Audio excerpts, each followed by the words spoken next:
कोल्हापूर जिल्ह्यात पावसानं चांगलाच जोर धरलाय। धरणाच्या पाणलोट क्षेत्रात चांगला पाऊस पडत असल्यानं धरणाच्या पातळीत वाढ होते आहे।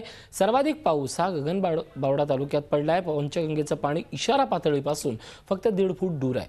इथल्या परिस्थितीचा आढावा घेतला आमचे प्रतिनिधी प्रताप नाईक यांनी। कोल्हापूर जिल्ह्यामध्ये मुसळधार पाऊस सुरूच आहे, त्याच्यामुळे नद्यांच्या पाणी पातळीत मोठी वाढ होते। आपण माझ्या पाठीमागे बघू शकता की पंचगंगा नदीला मोठ्या प्रमाणात फुगवटा निर्माण झालेला आहे। पंचगंगा नदीची पाणी पातळी सध्या 37.6 इंच आहे। पंचगंगेची इशारा पातळी आहे ती 39 आहे, म्हणजे अवघ्या 1.5 फुटावर पंचगंगेची इशारा पातळी शिल्लक आहे। आपण बघतोय की पंचगंगा असेल किंवा कृष्णा असेल, या आजूबाजूची जी मंदिरं आहेत नदी शेजारची, ती सुद्धा आता पाण्यामध्ये गेलेली आहेत। कोल्हापूर जिल्ह्यातले जवळपास 69 बंधारे पाण्याखाली गेलेले आहेत, त्याच्यामुळे त्या बंधाऱ्यावरून सुरू असणारी वाहतूक सध्या बंद आहे।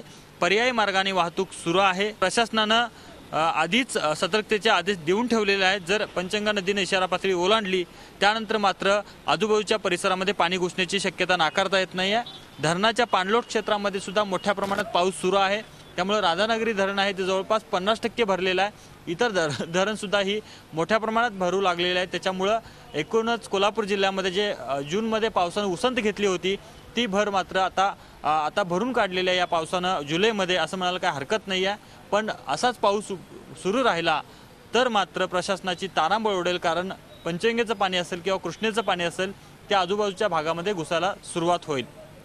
व्हिडिओ जर्नलिस्ट मिथुन राज्यातील प्रताप नाईक, झी मीडिया, कोल्हापूर। झी 24 तास रहा एक पाऊल पुढे।